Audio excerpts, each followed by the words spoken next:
entertainment for the whole family. With Ashish Sharma. They lost. You know why they lost? Because Tony Romo could not get it done. That's been his track record his entire career, is that he chokes. Yes, he deserves all the blame in the world. Brian Roach. Can we just call him Who Man? I'm just going to call him Who Man. Call him Who Man. Yeah. That's the way the broadcasters get away with it, guys.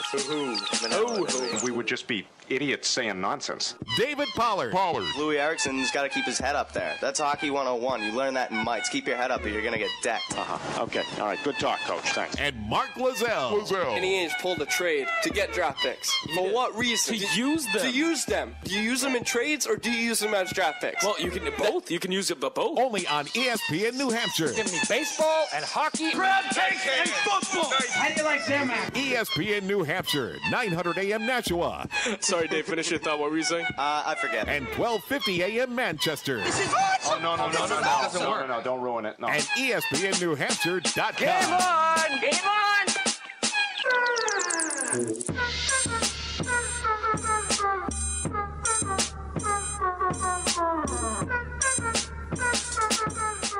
ESPN New Hampshire and ESPNNewHampshire.com. Hi, everyone, and welcome to the Sports Blast. As always, I'm Ashish Sharma with Brian Roach, David Pollard, and Mark Lozelle. Is anybody else incredibly hot right now? It is like a sauna in here. I swear to God, our studio right now is 80 degrees, you said, Mark, on the thermostat? Yeah, about 80 degrees. Why is the heat on? This what? is ridiculous. Wait, last week it was freezing. I like that. I'd rather be cold and put more layers on than hot and in the shirt and want to take it off. So hot. Please don't start undressing, Brian. That's the last thing we all need. But yeah, it's like a sauna in here. I am so hot. Can we open a door like in the break or something? And do these windows open behind us?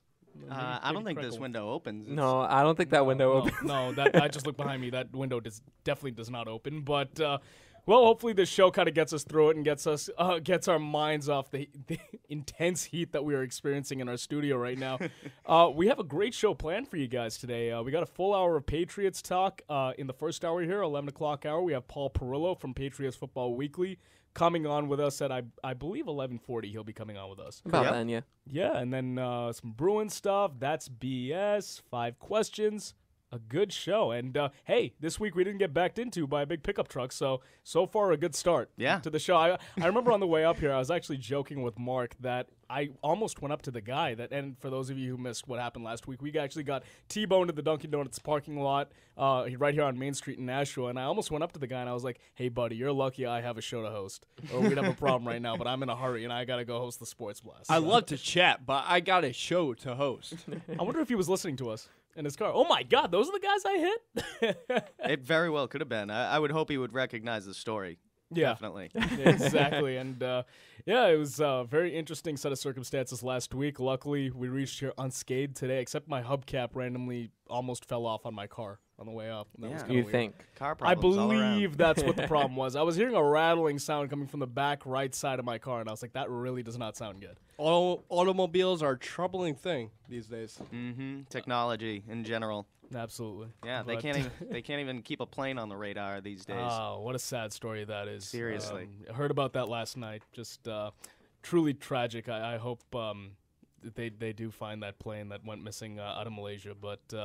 But yeah, in any case, got a good show planned for you here today. As I said, NFL free agency almost upon us begins, I believe, on Tuesday. Right, guys? Tuesday at 3? Yeah. 3 or 4? 4. Tuesday, sometime in the afternoon. No, it's Monday. Oh, is it Monday? At 4 o'clock. Monday, okay. So free agency in the NFL starts. Wait, I thought it was Tuesday. Yeah, I thought Monday. it was Tuesday. It's Tuesday. Tuesday, It's March Tuesday. 11th.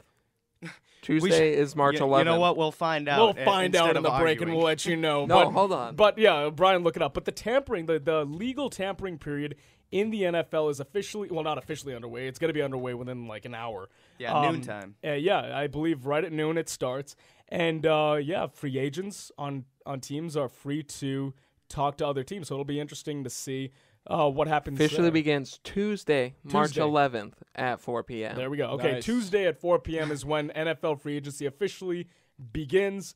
Guys, I want to start by talking about the Patriots. Obviously, they gained about $10 million in cap space with the new salary cap officially being released. The numbers are out, but still have a lot of decisions to make. Something that we've been talking about recently is whether or not they should release Vince Wilfork, is owed, I believe, he has an $11 million cap hit, roughly. And if they were to release him, they would get about $7.5 million back against the cap. Now, that's obviously something that we'll talk about today, something we've talked about in recent weeks, but I do want to talk about a recent column by Ron Borges of the Boston Herald. He said, look, there are ways that the Patriots could save money without cutting Vince Wilfork. I mean, they've got Dan Connolly, who's got a $3.3 million cap hit. Supawaga has a $500,000 cap hit. And Adrian Wilson has a $1.3 million cap hit. So Tommy Kelly also has $2 million. And Tommy Kelly. So if you were to cut those guys, you can still save money and bring back Vince Wilfork. So it's obviously going to be interesting to see what the Patriots do. But would you really want Wilfork at a $10.6 million cap hit? No, not at 10.6. A nose tackle in this day and age shouldn't even make half that. He's not even a nose tackle anymore. Now they have a 4-man front, so he's basically just primarily a defensive tackle at this point. But yeah, I mean, there are ways. Look, at the end of the day, for the reasons we have talked about on this show, Vince Wilfork, currently at his age, this being a passing league, the fact that he's coming off a torn Achilles, it's going to be tough to bring him back at that number. Obviously, they're working on restructuring his contract, or you could extend him and lower his cap hit by converting the majority of that base salary into a signing bonus. But they definitely do need to make a decision sooner rather than later. Yeah, no, I agree, and I think you want Wilfork back if you can get him back healthy and you can get him for the right number, but I don't think that number is even – I don't even think it's $5 million. It's not remotely close to the $10.6 million. No. I don't think it's even half of that. They should spread it out over 2 years. Well, yeah, and they can do that if they give him the extension, they can do something to that effect. But it's up to Vince Wilfork as well as to whether or not he wants to come back for the kind of money that the Pats are going to be offering him. And honestly, I don't know if there can be a mutually beneficial arrangement between both parties here that's going to wind up helping Wilfork come back to the Patriots. If he was released, would this be his first free agency?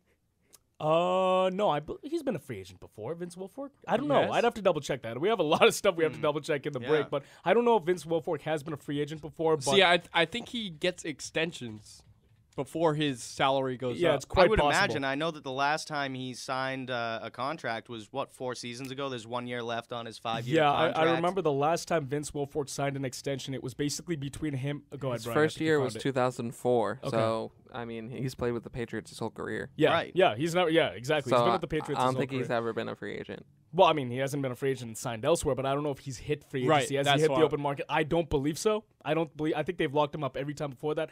I remember the last time Wilfork signed a contract, it was basically either Wilfork or Seymour. Yeah. And the Patriots made the hard decision, and they traded Richard Seymour to the Raiders, and they kept Vince Wilfork. And at the time, it was the right decision because Wilfork was obviously younger, more important to this defense. But now that Vince Wilfork is obviously the elder statement on the defense, you can look at his play and say, look, he didn't have a great year before he got hurt last year. He's only 32, guys. Yeah, You're making it seem like he's he's at his position. Too. And he got even bigger with his injury. With his injury, exactly. And with it being a passing league now, you can look at run defense and say, is it really that important? But what about the intangibles, the leadership, the veteran presence? You could argue that those things are very important as well. Yeah, but Ashish, I look at it from a standpoint of the Patriots' needs. I feel like their needs are more prominent than they need a cornerback. Exactly. Cornerback's the number one priority. Oh, they have a lot of needs. Yeah, we're gonna talk to Paul Perillo about some of the needs that the Patriots have later. But I mean, I think it's only really wide receiver, tight end. It's and cornerback. Well, I mean, you're mentioning a lot of things now. Three things. They have needs in very different areas for this upcoming season, and it's gonna be tough to really fill every hole that the Patriots have this year. Correct. Yeah. Mm-hmm. And if I was to pick one thing and say that's what they need, it is a shutdown corner. Whether it's bringing Aqib Talib back, whether it's trading for Darrelle Revis, if it's going out and getting someone, you need to strengthen this secondary. I like the pass rush as it is right now. I like Chandler Jones and Rob Ninkovich as your two primary edge rushers. Love that. I would like to get to see the Patriots go out and get more depth. I like Jamie Collins in his current role. If they can go out and get another edge rusher as sort of a depth rusher, that would be great. I know Julius Peppers got released, and people were like, "Oh, bring him." No way. No. First of all, he's going to be expensive. He's a defensive end, and he's a defensive end. He's an edge rusher, but the thing is, he's a primary edge rusher. No, they need depth. Rob Ninkovich and Chandler Jones are fine where they are. Yeah. You don't need to go out and get Julius Peppers. You need to strengthen this secondary. They could make a run after John Beeson or Will Smith. Will Smith was with the Saints. The Saints had a terrific year defensively last year, so he's known to be a part of a great defensive team, and maybe he can start building the Patriots defense.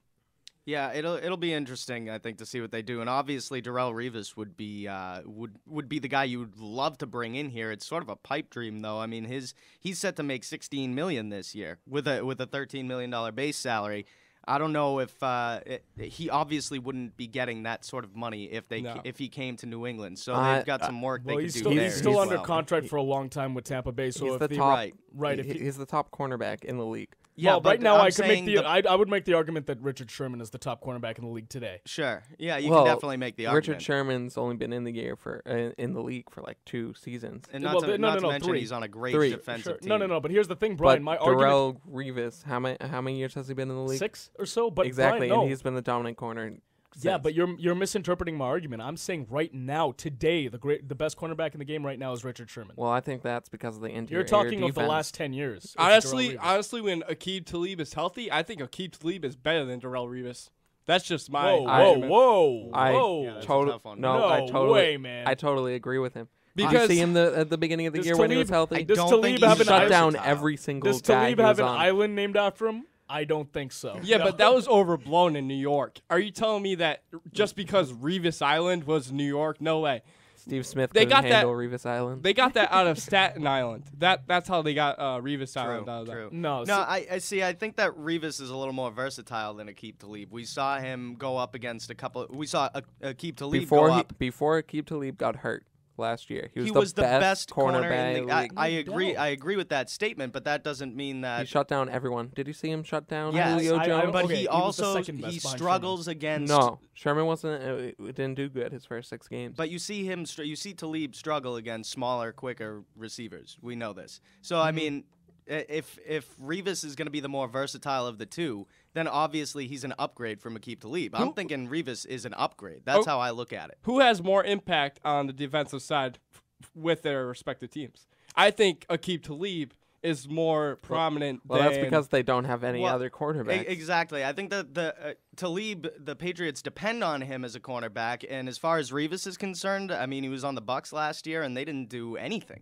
They were a pretty bad team. Right, the entire way through the season. But here's the thing we're not mentioning is that, yes, Darrelle Revis tore his ACL a couple years ago, and he had to rehab and come back from that. But when you're looking at is he injury prone? Darrelle Revis, aside from that, no, he's stayed relatively healthy with the Jets. Right. Aqib Talib has a hip condition. That is something that worries me. Is he going to be able to play complete seasons if the Patriots were to bring him back? I don't know about that. I don't know. I know Darrelle Revis, aside from the ACL tear, has been relatively healthy throughout his career. Yeah, and we've seen him a lot with his play with the Jets. Right, and that I guess that sort of shaped our thinking because we've seen him from the other side, and this is a guy that was so good at his job that quarterbacks wouldn't even target whatever receiver he was on. Well, the one thing that has me question Revis is what he did when Randy Moss blew past him and he faked an injury. He grabbed his hamstring, and he didn't actually hurt himself. To cover himself, yeah, to cover himself. He doesn't admit when he blew something. Who cares? I mean, he's Darrelle Revis. I mean, do you want that kind of character on your team? Fine. He has. So we're gonna get into it. We're gonna get into a discussion about bringing characters on our team. What about Aqib Talib? He didn't come in with a great history. Hilarious. Okay, what about Aaron Hernandez? Are we really gonna sit here and make this a conversation about character guys? I mean, this is the NFL. This is football. Aren't the Patriots trying to remake their image with everything that's gone on? Okay, fine. The Patriots, as far as I know, Darrelle Revis doesn't have a record. The Let's Patriots put it that way. have always had a habit of bringing in guys with prior history and trying to basically rehabilitate them through their football system. Brian, Where's Alfonso Dennard right now? I believe he's sitting in a jail cell. So yeah, I mean, character guy. Yeah, great character guy. Right there. Yeah, but that was punched a cop. That was after. The point is, let's not change the argument here. I mean, it's about getting football players and strengthening your D. That's all. I'd rather have Talib. Since we are on a bad character trend, Brandon Browner is actually he's coming back. He's reinstated by the NFL. Well, actually, he's going to be suspended at the beginning of the will year. be. First 4 games. But watch out for the Pats. Don't sleep on the Pats. They might pick him up. What? No. He's with the Seahawks. He's under contract. He's with under the Seahawks. contract. No, they released him. No, they No, didn't. they got didn't. reinstated. No, They they didn't release him. They didn't release him. He was just suspended. Unless Mark has some kind of insider info that we don't have. I believe he's still under contract with the Seahawks. Yeah, Mark he definitely is. Mark is looking it up. Yeah, we can. I mean, we're heading into a break, so we can look that up too. I mean, we have a lot of stuff right out of the gate that we want to verify. I mean, like that's 3 things now, but I'm pretty sure he's still under contract. I must be thinking of Thomas then from Seattle. Is he a free agent? Thomas? Earl Thomas? Yes. He may be. No, it's not Earl Thomas. It's who's their defensive end, Brian? I think we have it. I wrote it down somewhere, but I'll let you know. We'll just a bunch of stuff. That I'll we keep have you to informed. look up, What's weird is that on NFL.com they have a countdown. It's like 3 days, 3 hours, 47 there's minutes, a lot of good 39 free seconds, agents. 38, 37, 36. There's a countdown till free agency begins.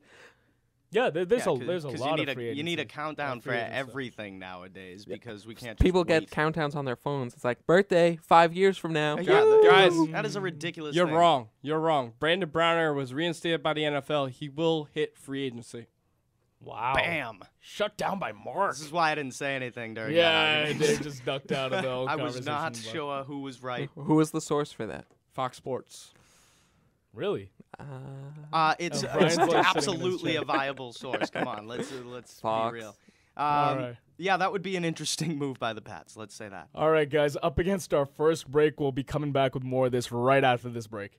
With 6 New Hampshire locations, Apple Therapy's comprehensive orthopedic rehabilitation clinics offer convenient access to a wide variety of services. At each clinic, Apple Therapy strives to bring relief to patients by assuring the highest level of care in a comfortable environment, and they are networked to most providers and all insurance companies. Apple Therapy will maintain full and open communication between you and your physicians and therapists for your peace of mind. You can find Apple Therapy in Amherst, Bedford, Londonderry, Manchester, and Nashua, and online at appletherapy.com. An ESPN Radio Extra Point with Colin Cowherd. When somebody comes out in sports and they say something profound or semi-controversial, I love that.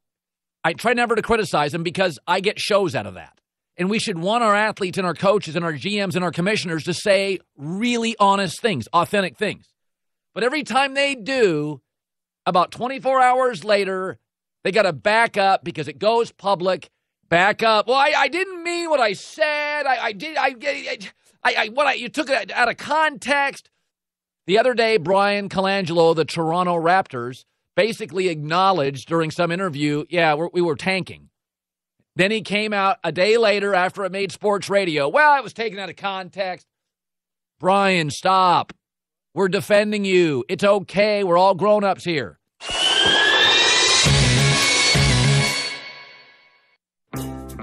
Walgreens knows that Medicare prescription drug plan users feel good at the corner of picking up prescriptions and saving some money. Now we want to help you save even more. Just switch and save. This year at Walgreens, Medicare Part D customers could save with copays as low as $0 on select Part D plans. Stop in today and we'll do the rest. Walgreens, at the corner of happy and healthy. $0 copay applies to Tier 1 generics. Hi folks, Terry Bradshaw here. Fan Appreciation Day is every day for my friends over at Ferguson.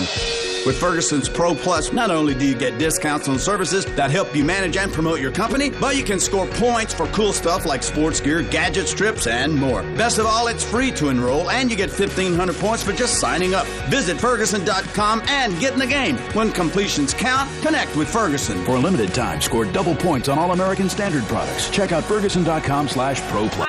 Never get the flu. My kids don't need more shots. I don't have time. We're all healthy. My asthma's under control. I'm pregnant. I've had the flu. It's not a big deal. My kids are too old for flu. The media is exaggerating. I can fight it naturally. No matter how you build your excuses, the flu can blow your house down. Keep your foundation strong. Vaccinate. Learn more at flu.gov. A message from the U.S. Department of Health and Human Services. ESPN New Hampshire Sports Center. NFL free agency begins on Tuesday, but the legal tampering period for teams begins at noontime today.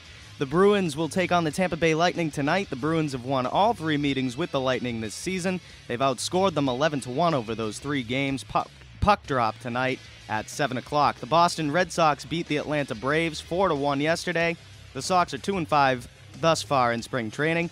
They take on the Baltimore Orioles twice today. Henry Owens gets the start for the first game at 1:05. Brendan Workman will start in the nightcap. First pitch for that game is at 7:05. The Boston Celtics beat the Brooklyn Nets 91-84 at the Garden last night. Rajon Rondo scored 20 for the C's. The Green take on the Detroit Pistons tomorrow at 6 o'clock. Those are your blasted weekend updates. Be sure to listen in on ESPN Radio and the ESPN Radio app. Like us on Facebook at facebook.com/thesportsblast. Check out our website at www.sportsblast.co and tweet us at SportsBlastNH. Again, that's at SportsBlastNH. I'm David Pollard. Don't go anywhere. The Sports Blast continues right now.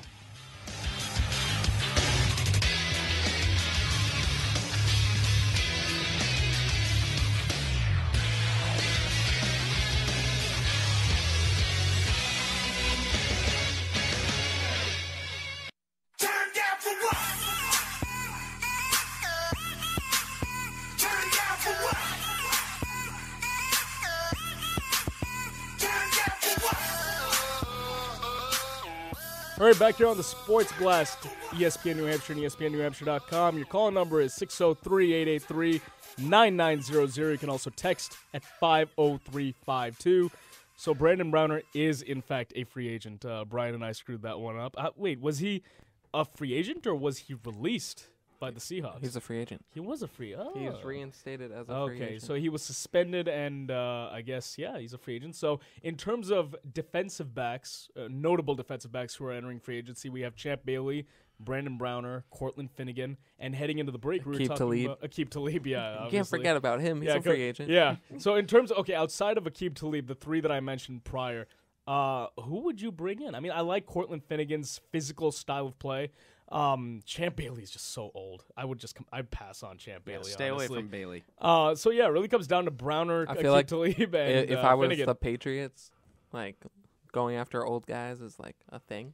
Well, yeah, but I don't want somebody's like old, washed-up football player coming to the Patriots right now. He's, he might have 1 or 2 solid. Just watch out. The Patriots are going to go after Champ Bailey hard. You know what? I can see them doing it, and I would be really ticked off if they went out and got Champ Bailey because he's just a deteriorating football player. Yeah. I mean, first ballot Hall of Famer. I loved Champ Bailey. I loved him when he was young. Did you feel bad that he didn't win in the Super Bowl this year? What, did I feel bad that the Broncos lost to the Seahawks? No, I felt great about it. Guys, as a Patriots fan. I'm just talking about Champ Bailey, Well, yeah, I mean, I guess if the one silver lining for me is if the Broncos did win, I would have felt good for Champ. He's already a champ. I didn't feel bad because Peyton Manning. He's champ without a championship. I just love Manning's sad face. I think the Patriots are going to go after Altron Werner. He had 5 picks last year, 57 tackles. For what team? He was on the Titans, actually. I feel like I remember Werner from a couple games. I can't really distinctly picture the way that he plays. Yeah. So, I mean, if that's someone that they'd be interested in, I'd need to know a little bit more about the guy. Yeah, definitely. Well, he's extremely young. I think he's around 27 years old. And yeah, that'd be I'd really like a veteran corner. The thing is, obviously you'd like a veteran, but you don't want him to be as old as Champ Bailey. So well, yeah, and in between. So Browner. How old is Browner? I want a guy with his legs underneath him. Brandon Browner must be in his mid-20s. Never mind. I like Talib. Stay with Talib. One thing we'll get into, and we'll ask Paul Perillo this when he joins us in the next segment, is what side of the ball do you need to improve on more? And we all agree it's defense. Absolutely. Oh, yeah. I mean, at the end of the day. But Dave, here's the thing. You look at this offense from last year. They need wideouts. Here's the thing, Brian. That offense, despite it being as mediocre as it was good enough to get you to the AFC Championship. But you need to be good enough to get to the Super Bowl with how many years you have with Tom Brady left. Ashish, there's a lot of questions on the Pats' offensive side of the ball.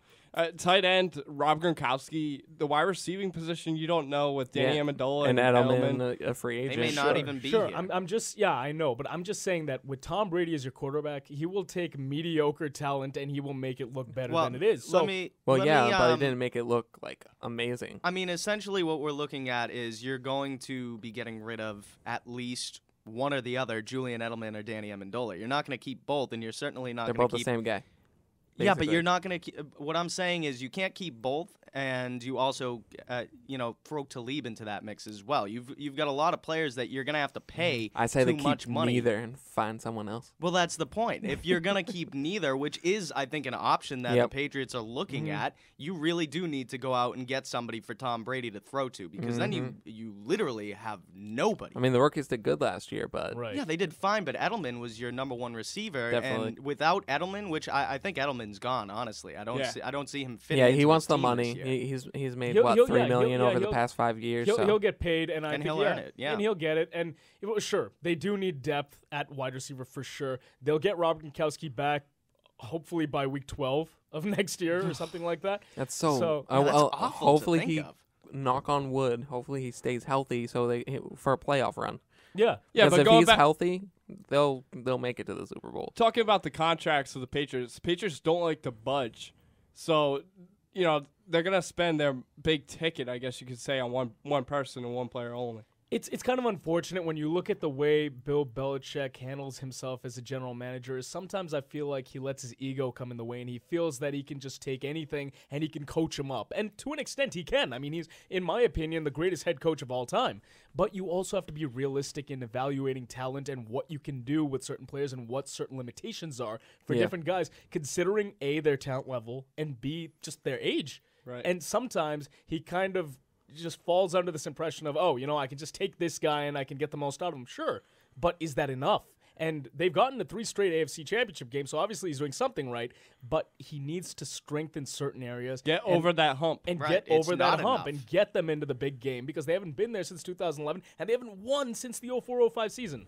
Yeah, and we're getting to a point where, we've talked about the Tom Brady window closing down, but if they don't win a Super Bowl within the next 3 years, you might not see the Patriots back at that dance anytime soon. They have to find a quarterback. A long drought without a Super Bowl if the Patriots can't win within the next 3 seasons. Yeah. And really, the building for those next 3 years begins right now. Yep. Sure. And what's so frustrating is they are right on the doorstep. 3 straight AFC championship games. They are right there year after year. And the thing is, when you look at last year's defense, the defense was stepping up early, and then they just lost guys. I mean, Vince Wilfork went down against Atlanta. Tommy Kelly, Gerard Mayo. How about Mayo? Yeah, I mean, he went down. Aqib Talib missed a few games with the hip. So assuming that, again, we don't know what's going to happen with Aqib Talib, but assuming that these guys come back next year, stay healthy, and make an impact, that defense actually looked pretty good. And Jamie Collins, how about him stepping up? Rob Ninkovich and Chandler Jones having the years they had. So Dante Hightower finally getting something done in the passing game. Yeah, at the very end, he had a really bad year. Oh yeah, and I think NFL teams should look at the design of the Super Bowl champs. The way Seattle builds their defense, secondary is insanely good. The linebackers are okay, but it's all about pass protection and the interior. offense. No, it's the interior line.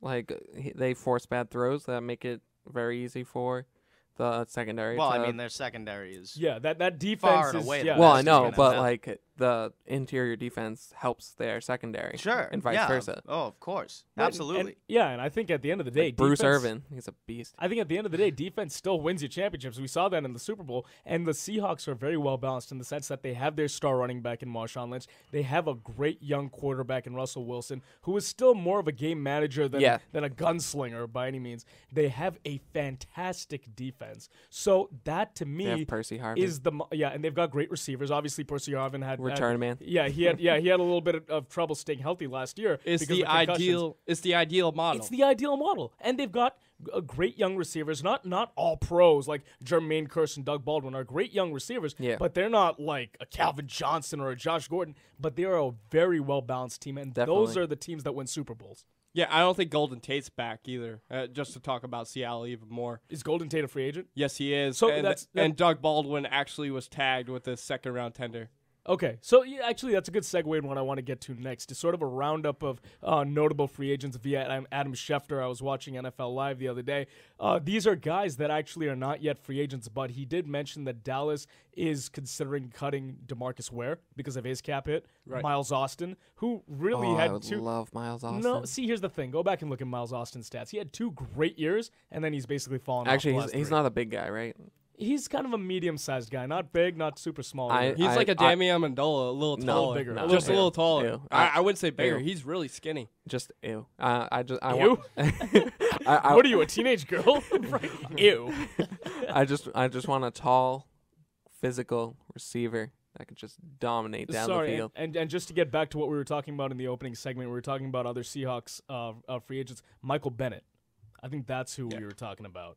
And he's considering staying in the NFC West, except, he's considering rival San Francisco 49ers as another landing spot. Seahawks dominate the Niners, so it's okay. So Michael Bennett, Devin Hester is getting let go by the Bears. Again, Julius Peppers is another guy who I don't think they've yet released him, but they're talking about doing it. Yeah, and Brian Urlacher's utterly disgusted. How about with this everything. one, guys? How about this one? Deshaun Jackson is apparently on the trading block. The Philadelphia. Well, they have Cooper, so right. They do have Riley Cooper. You just signed that deal, but the Eagles have talked about trading Deshaun Jackson. I don't know how true that is, but that's a guy I would like to consider, at least if you're the Patriots, if you're talking about improving on the offensive side. Yeah. Yeah, I agree. I mean, I think they should take advantage of anything that they can on the offensive side in order to get Tom Brady some weapons. I would like to see Deshaun Jackson in here. I think he'd do well with Tom Brady in the offense. As far as the rest of the support for the offense, I really don't know where they can go to get themselves some weapons for Brady. I mean, Devin Hester would be a guy that maybe you consider bringing in if you don't bring back Julian Edelman, but he's probably going to want to get paid. He can at least replace the punt returning that Edelman gives you. Or Leon Washington, Yeah, too. see, here's the thing. Here's my rebuttal to that is Devin Hester is going to give you nothing at wide receiver. He is exclusively a returner, a return specialist, whether it's kick or punt returns. But the thing is, I'm not going to go out if I'm Bill Belichick, and that's, I mean, special teams is, it's important, but it's not like it's high on the priority list, like, I have to go out and get Devin Hester to replace Edelman for punts. I mean, they will figure out someone else to do that. See, I would think, Shane Vereen or someone else. If they were to bring in a guy like Hester, though, I'm pretty sure that Belichick would try to get, again, as much out of him as he possibly could. You know who would be an underrated pickup is Darren Sproles. How about Scott Chandler? Whoa, wait. Sorry, going back to the Sproles thing, they've got Vereen, Mark. I don't really see that as a big need either. Do you want Bolden on third down? What if Vereen goes down again? Well, yeah, but what if Vereen goes down again?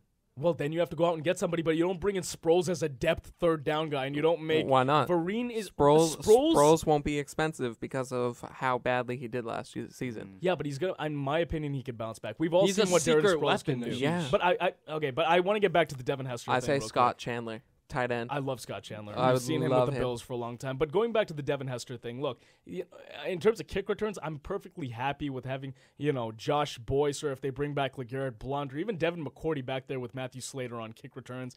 Punt returns, they don't need to go out and get Devin Hester. They don't need a return specialist. It shouldn't be their focus. Yeah. They definitely need another tight end. But, I mean, can't you see the Patriots doing some crazy stuff like that, bringing in Devin Hester and trying to make him into a wide receiver, getting more out of him? I don't see How about it. Garrett Graham? He's never pulling a Dante Stallworth kind of move. Yeah, I mean, sure, why not? We've never excelled as a wide receiver. I'm saying we've seen Stranger. I mean, Julian Edelman was a quarterback when the Patriots drafted him, and now he's a wide receiver. Fair point, but that's a little too far-fetched for Kellen Winslow. I'm just naming tight ends that we could have. Jermichael Finley. Jermichael Finley. Is Jermichael Finley? Did the Packers? Is he? He's an impending free agent. And I believe Garrett Graham actually re-upped with Houston. Oh, he did. Yes. Okay. Guys, what if the Patriots traded for Jason Witten? No. Kellen Winslow. We're just gonna shoot that down. No, but they would. If anything, they probably draft a tight end, Tyler Ebron out of North Carolina. I wouldn't waste a pick on another. Yeah, tight end. I think you got to improve on the defensive side through the draft. I mean, there's a lot. And then of maybe a backup quarterback. See, I disagree. I would put all the money towards free agency for defensive players because there's a lot of weapons out there. I mean, Michael Bennett, you have Jared Allen, they could take a flyer on. Yeah, Jared Allen would be a good guy to kick the tires on, and I don't know how if he wants to stay in Minnesota. Apparently, Matt Castle is staying in Minnesota. So 2-year deal. Nice. Yeah, like good job, Minnesota. Like if I'm Adrian Peterson, I'm sitting there. He's trying to get Michael Vick over there. So what a horrible. Jeff Cumberland signed a 3-year deal. What too, a horrible with the situation Jets. in Minnesota. But it'll be interesting to see. I mean, like I said, we've got Paul Perillo coming up in a few minutes here. We can ask him all these burning questions we have about NFL free agency, which is almost upon us. Burning questions. It's, yeah, I mean, the Patriots certainly have their work cut out for them. There's no doubt about that. It is burning questions because it's really, really hot in here. I can't take it anymore. It's like it actually got cooler on my side. I don't know. Really? Can we actually open the door during the break and let some of this heat out? Maybe. I'm burning up on my side over here. I don't know why Brian it's so warm wants in us here. sweating in here. Yeah, I know. It's like a sweat lodge. Really quick, predictions on free agents. Really quick, one person. Where are they going? Free agents? I think Aqib Talib finds his way. He's going to end up back here in New England. I think Edelman's gone. I think Aqib Talib stays. Darrelle Revis. Not a free agent. Still under contract. Oh, fair point, but that's the guy that I want them to bring in. Free agent, why not go out and get Hakeem Nicks? Hakeem Nicks to Carolina Panthers because Steve Smith's getting old. Aqib Talib to the Carolina Panthers. Aqib Talib to the Panthers. Can you imagine if Steve Smith stays? I know we were talking about him potentially getting released, but if he stays, ice up, baby, ice up. So, all right. Well, that's pretty much our free agent talk. We're going to be coming back with Paul Perillo from Patriots Football Weekly and Patriots.com right after this quick break. Hey folks, Matt Peralt here from my good friends at Infinity of Nashua. Right now, at Infinity of Nashua, they are home to one of the most unique automobiles on the market. The 2014 Q50 all-wheel drive hybrid gets an astounding 30 miles per gallon with a powerful 360 horsepower engine that gives you the performance you demand from a luxury vehicle. The 2014 Q50 all-wheel drive hybrid is priced, get this, below $50,000. Other comparable luxury hybrids can cost you more than twice that much. All Infinity vehicles are backed by a 4-year, 60,000-mile warranty and a powertrain warranty for 6 years, 70,000 miles. At Infinity of Nashua, they know that your time is valuable, and when it's time to service your vehicle, Infinity of Nashua has a fleet of loaner cars for you to use so you're not waiting around for your car to be serviced. And the service department hand washes and vacuums your vehicle after every visit. Infinity of Nashua is located at 105 DW Highway in Nashua, and they can be found online at infinityofnashua.com. ESPN New Hampshire and Apple Therapy have teamed up to search for the Apple Therapy Student Athlete of the Year. One lucky senior boy and one senior girl will be awarded a $2,500 scholarship at the end of the school year. To find out how your son or daughter can be nominated, log on to espnnewhampshire.com and be listening for the Apple Therapy Student Athlete of the Week right here on ESPN New Hampshire. Radio and television have been part of your daily life for as long as you can remember, so why not make a career out of it? Visit NHAB.org, the online home of the New Hampshire Association of Broadcasters, to learn more about over-the-air broadcasting. Interested in pursuing a career in radio or television? Whether it be on the air or behind the scenes, many Granite State stations are looking for motivated people just like you. Visit our online job bank at NHAB.org to view current job openings and even post your resume for potential employers. You can also access a list of upcoming job fairs in New Hampshire as well as NHAB-sponsored events. Students, if you're studying over-the-air broadcasting, apply for the NHAB Student Broadcaster Scholarship and learn about available internships at local stations. It's easy to navigate, full of useful resources, and it's only a click away. NHAB.org, the online source of Granite State Broadcasting. Hi, I'm John Cicada. Did you know that chronic hepatitis C affects approximately 1 million Hispanic Americans? I'm visiting my father today, who's part of that statistic. Each story is different, but for at least 20 years, my father never said how sick he was getting. He stayed silent, never talked over the options with his doctor. If he had, maybe I'd be visiting him at home instead of here at the cemetery. If you still think there's strength in silence, think again. Talk to your doctor about your options and learn more at tunein2hepc.com. ESPN New Hampshire Sports Center. NFL free agency begins on Tuesday, but the legal tampering period for teams begins at noontime today. We will keep you updated as things go on with that. The Bruins will take on the Tampa Bay Lightning tonight. The Bruins have won all 3 meetings with the Lightning this season. They've outscored them 11-1 over those 3 games. Puck drop tonight at 7 o'clock.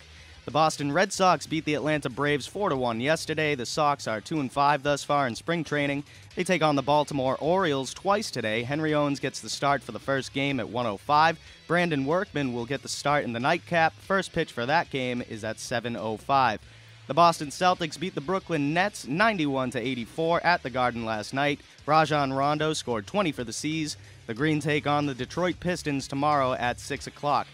Those are your blasted weekend updates. Be sure to listen in on ESPN Radio and the ESPN Radio app. Like us on Facebook at facebook.com/thesportsblast. Check out our website at www.sportsblast.co and tweet us at SportsBlastNH. Again, that's at SportsBlastNH. I'm David Pollard. Don't go anywhere. The Sports Blast continues right now.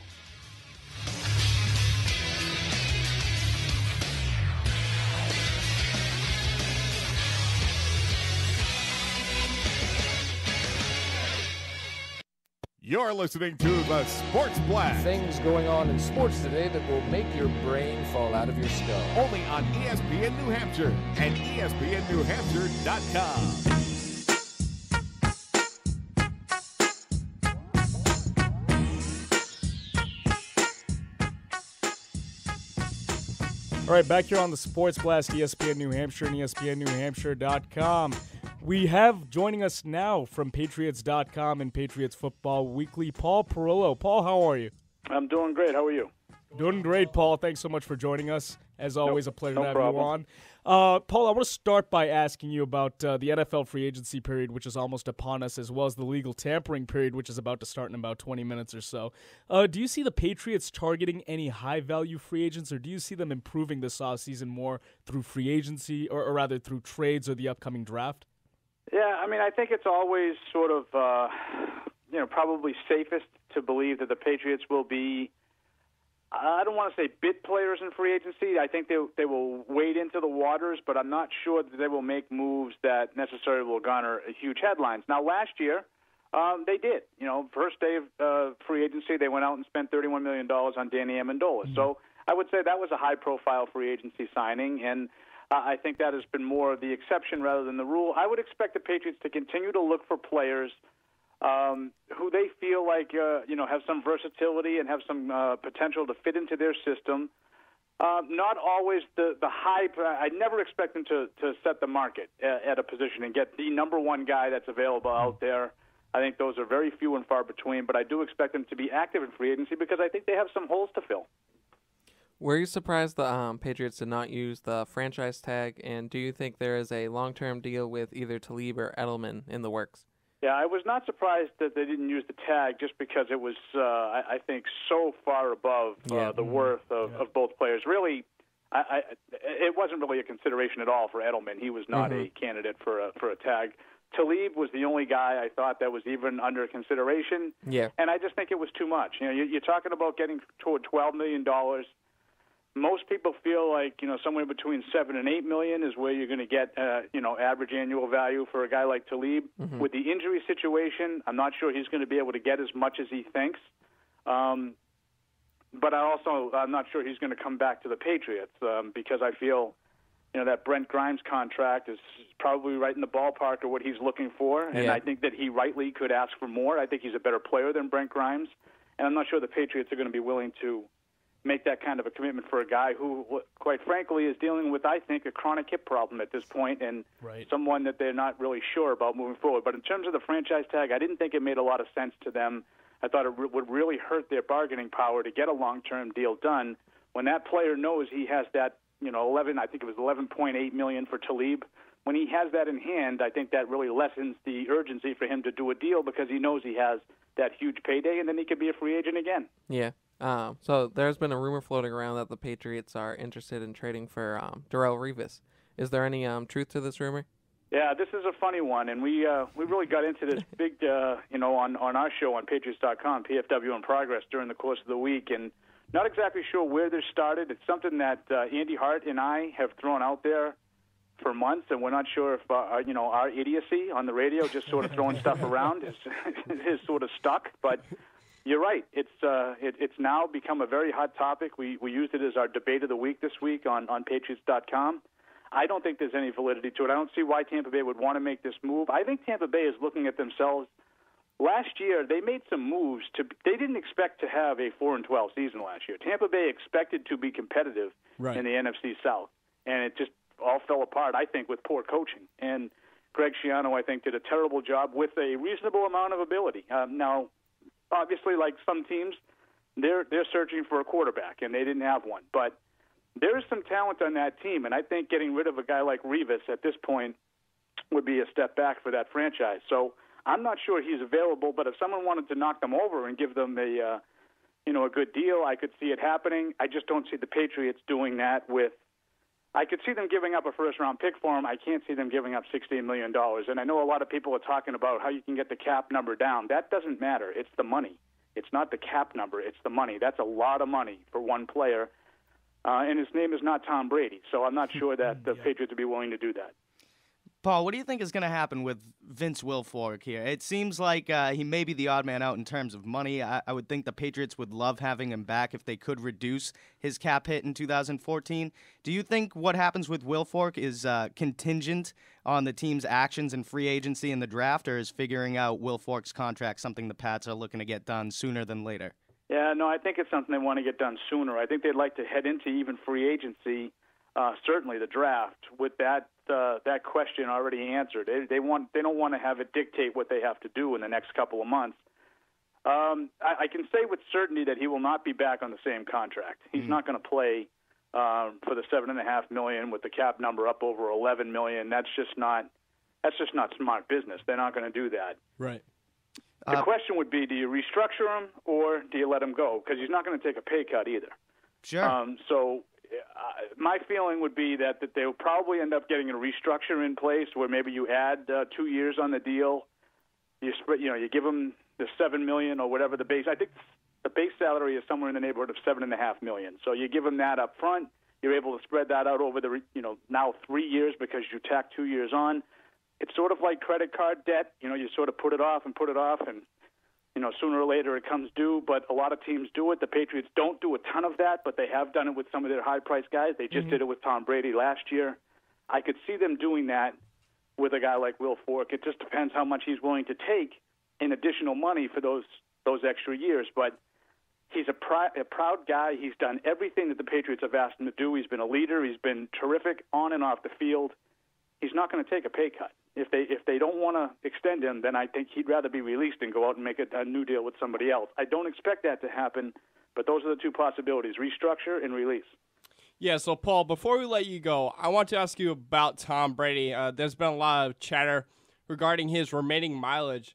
Do the Patriots make an outside-the-box move and draft a quarterback in this year's draft? And if so, who do you think they should target? Well, I always think the Patriots are interested in looking at the quarterbacks, and they've drafted a lot of them over the years. Some of them are names that probably you guys wouldn't remember. They drafted a guy like Rohan Davey and Kevin O'Connell and Cliff Kingsbury, and they've drafted a lot of quarterbacks with middle to late round picks. I think that they'll probably be looking to do that again this year. Maybe a third or fourth round pick. The guy that everybody talks about with the Patriots is Alabama's A.J. McCarron. I'm not in love with him. Right. I think he's a good player. I think he's people look at him and they see how much he wins and they automatically say he's like Tom Brady. Well, just because you win doesn't mean you're like Tom Brady. I think he had an awful lot of talent around him.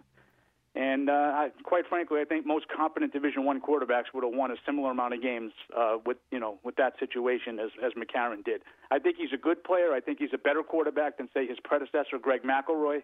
I think McCarron's better than that, but I think he's sort of maybe a career backup. Maybe he becomes a middling starting quarterback someday. The guy that I would love to see them get is Zach Mettenberger from LSU, and I think you can get him on the cheap because of the torn ACL. Yep. I think he's looking at a third or fourth round pick, and I think that would be like stealing. I'll tell you, if I were Bill O'Brien, I'd be drafting Clowney with number 1 and looking to get Mettenberger in the third round. keep Schaub and let him play this year, and that would be my guy of the future. But, no one's willing to give me an NFL franchise, so I can't make these decisions. Yeah, I was gonna say you should become a GM. Yeah, no one's willing to fork that one over, with good reason. It's disappointing. Well, Paul Perillo, as always, a pleasure having you on, my friend. No, I appreciate it, guys. Anytime. All right, Paul Perillo of Patriots.com and Patriots Football Weekly. Excellent work on there. Definitely check that out. I think one thing that really stood out to me, guys, Paul mentioned that Vince Wilfork is definitely not going to be coming back on the same contract that he is now. Either he won't be coming back at all, or he'll be coming back on something slightly restructured. And I think that's a pretty fair statement. Oh yeah, it makes sense. It basically, Paul confirms what we were thinking, which is that there's no way that Vince comes back to the Patriots for the money that he's due to get this year. So I very, very good on Mr. Perillo there, giving us that confirmation. We needed it. Yeah. I think that it's interesting what he said in terms of they want to get Vince's contract settled sooner than later. Mm-hmm. And obviously, free agency's coming up on Monday. You're getting closer to the draft. So if that is the case, then they've got some work to do, and we could be hearing about Wilfork's contract pretty soon. Right.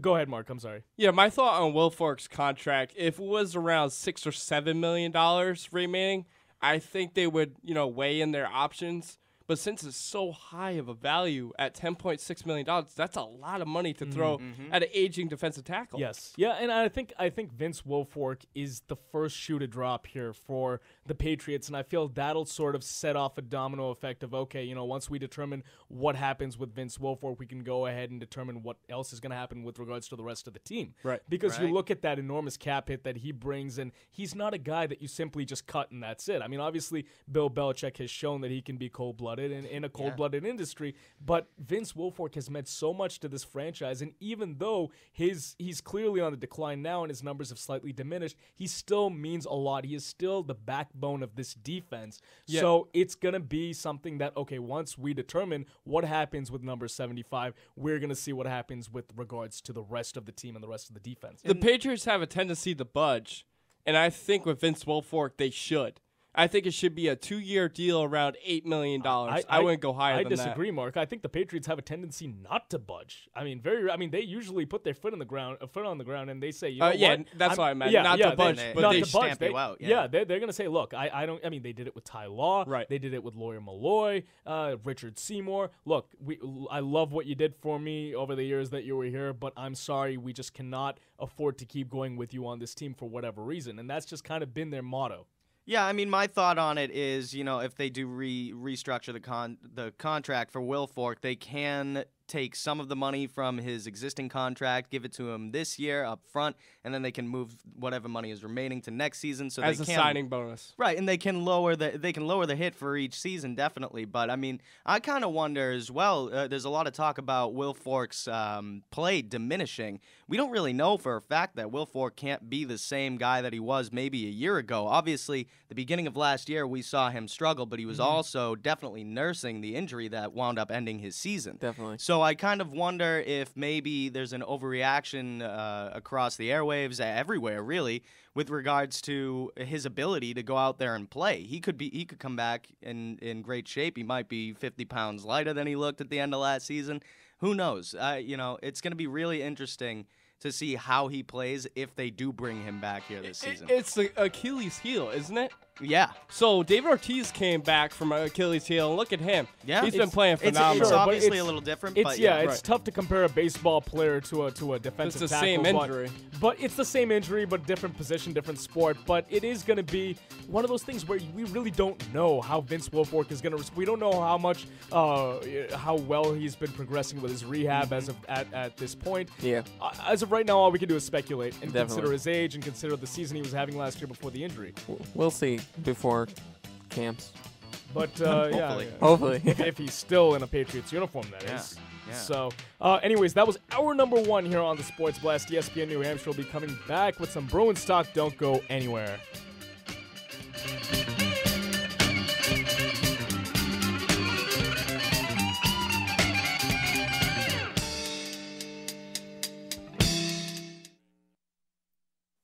It's the NHIAA Boys Basketball Tournaments presented by the Bedford Ambulatory Surgical Centers, and it can only be heard right here on ESPN New Hampshire. Don't miss the live play-by-play coverage from Durham all next week. We kick it off Monday night with the Division I semifinals, then the D2 semis on Wednesday, D3 semis on Thursday, and of course Championship Saturday. High school tournament basketball is presented by the Bedford Ambulatory Surgical Centers exclusively all next week here on ESPN New Hampshire Radio. This is your NBC Sports Radio update. I'm Danny G, getting you set for a great Saturday in the sports world. Tiger Woods is in contention at Doral as he starts the day 6 shots back. NASCAR is in Las Vegas as all eyes are on Dale Earnhardt Jr. as he aims for the top again. And college hoops today as we get ever closer to March Madness. Harvard is the first team in. They beat Yale yesterday for the Ivy title. They become the first team to reach the NCAA tournament. In just about a half hour, number 25 Kentucky will be at number 1 Florida and number 8 Kansas at West Virginia. At 2 p.m., Georgetown is at number 6 Villanova. At 2:30, Missouri State and undefeated Wichita State go against each other. At 6 p.m., Indiana's at number 12 Michigan. And at 9 p.m., the biggie, number 14 North Carolina and number 4 Duke. This is NBC Sports Radio and the NBC Sports Radio mobile app. You can probably name the brand of shoes you're wearing and your shirt, your watch, the phone in your pocket, but what about your brake pads? You know, they prevent you from crashing into stuff. Any idea? Well, when it's time to replace them, ask for Wagner brake pads. Now get up to $30 in cashback rebates on our best pads ever. Wagner Thermo Quiet Ceramic. 35% quieter, 15% more stopping power. Wagner brake products. A stop ahead. Limited time offer expires 5/31/14. $15 cashback per axle set after mail-in rebate. Go to WagnerBrake.com for complete details. Want to know the secret to success, kid? One thing, the Grainger catalog. And Grainger.com. Okay, that's 2 things. Oh, and Grainger's got mobile apps. Those sure are convenient. 3 things to succeed. Hey, and 1-800-GRAINGER. I know that number by heart. 4 things. There's hundreds of branches, too. Like I said, the one secret to keep this place running smoothly is Grainger. Get it? Got it? Good. Call, click Grainger.com, or stop by. Grainger, for the ones. Did you hear? U.S. savings bonds have gone electronic. Now you can purchase them from the convenience of your own home through TreasuryDirect.gov, a safe and secure website operated by the U.S. Department of the Treasury. No more extra trips to the bank. No more paper bonds to keep track of. Instead, you can open a free Treasury Direct account and buy and manage your electronic savings bonds online, anytime, 24 hours a day, 7 days a week. U.S. savings bonds are an affordable and smart choice for many Americans. For as little as $25, you can buy a U.S. savings bond for yourself or a loved one. Savings bonds are safe investments. Whether your goal is to retire comfortably, pay for a college education, or protect yourself and your family from the unexpected, it's always a good time to save for the future. Visit www.treasurydirect.gov to buy an electronic savings bond today. There's a monster under my bed. For a child with asthma, monsters are everywhere. There's a monster in my bathtub. Something as innocent as a teddy bear or a bath toy could trigger their next asthma attack. Here are ways to help. Freezing stuffed animals to kill dust mites, drying bath toys to prevent mold. Learn how to end your child's asthma attacks at noattacks.org or call 866-NO-ATTACKS because their next breath is in your hands. Brought to you by the EPA and the Ad Council. This is Southern New Hampshire's home for the Boston Red Sox. ESPN New Hampshire, 1250 WGAM Manchester, 900 WGHM Nashua. Every day, the men and women of the United States Marine Corps demonstrate their commitment to defend the American way of life. Since 1775, we have served our nation as a force in readiness. From combat operations to humanitarian assistance in every corner of the world. No matter where the mission takes us today, or wherever our country needs us tomorrow, we always remember the land we call home. As Marines, we take a stand for each other, for our nation, for us all. The few, the proud, the Marines. The war had been going on for 2 years, and I got the calling. I got the calling to join the service and support the boys over there. Thousands of American troops have come home from the wars in Iraq and Afghanistan, suffering the effects of post-traumatic stress and traumatic brain injuries. I never thought that I would have PTSD. I thought that I had enough coping skills. I don't think anybody who goes into combat could ever honestly say that they're not different when they come home. What you take as a simple thing is not so simple for me anymore. I'm gonna have my good days and my bad days, and I really don't like those bad days. I would say to those people that are out there, don't brush us aside and don't count us out. Help the USO support these troops and their families. Hear more of their stories at usoinvisiblewounds.org. The wounds are invisible. The stories are real. We ended up acquiring two defensemen, Corey Potter, and the other defenseman we acquired was Andre Mazzeros from Philadelphia. So there's two defensemen that have been in and out of the lineup. We acquired these two players for depth, and when I say for depth, I just want to be clear, it doesn't mean they're just reserves. It means that I look at our defensive core as a whole, and we're just bolstering that core, and we've got a lot of games in a short period of time, so that was our intention going into this trade deadline.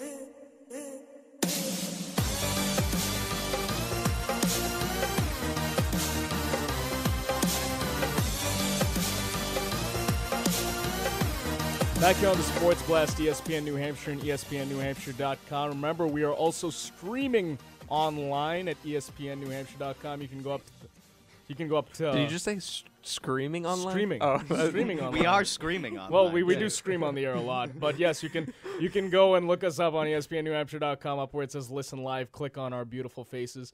And you can also get the ESPN radio app for your smartphone. Handsome faces.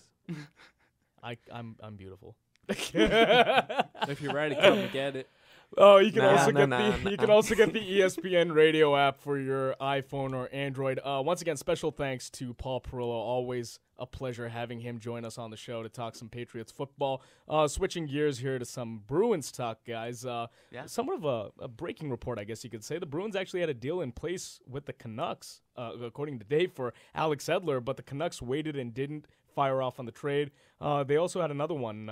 What was the other trade? It's slipping my mind. The Canucks had another deal for Ryan Kessler. To get Ryan Kessler. From the that's right. Penguins, and that deal fell through. No. Yeah. Ryan Kessler is a Vancouver Canuck. Yeah, and that's what I said. I said the Canucks. You said from the Penguins. No, to send Ryan Kessler to the Penguins. To the Penguins. Okay. I said to the Penguins. Okay, so Ryan Kessler was and again, this is why it's sort of an interesting report, because I don't understand why the Bruins could not get Alex Edler. I don't know. Unless Ryan Kessler was dealt to the Penguins. That makes no sense to me. So I again, it's an interesting story, but to me, what's more interesting is that for 2 straight years now, and you can go back a couple more years, but at the trade deadline, Peter Chiarelli does not get done what he wants to get done. Doesn't pull the trigger. He did not get Jerome McGinley last year, and he blamed another team, and now he can't get Alex Edler from the Canucks, and he wants to blame the Canucks.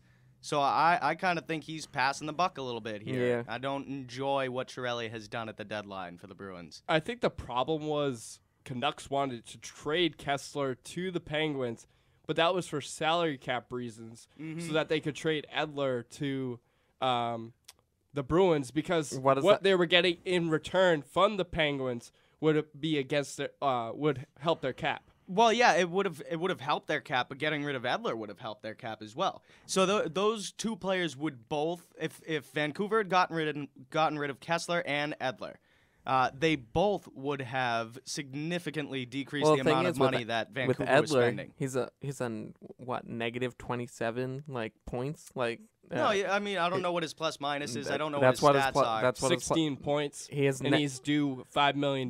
Negative 27 plus minus. He's a very solid defenseman in a dying Vancouver system right now. Vancouver will not be making the playoffs in a very strong Western Conference this year, but my point is, if it was for salary cap reasons, it doesn't make much sense because the Canucks would actually be saving money by trading Kessler and by trading Edler. So they would have actually decreased the amount of money they were spending on their cap. So it's definitely an interesting deal. The Bruins have now come out and said they would have dealt either Ryan Spooner or Alexandra Koklachev and Matt Barkowski. So you think they're covering their asses? I think that's exactly what they're doing. I think Peter Chiarelli, prior to the trade deadline, came out a few times and said, we're looking for depth. We're not looking to do much. That was setting sort of the guidelines for, hey, Bruins fans, we're not going to do much at this deadline. And we heard at the beginning of the segment, Chiarelli in his interview after the trade deadline, that was all cut up. I had to cut up this interview because of the amount of times that Chiarelli uttered the word in this whole entire thing. So I took all the ums out and put it into one thing so you can hear what we heard. We ended up acquiring two defensemen. He's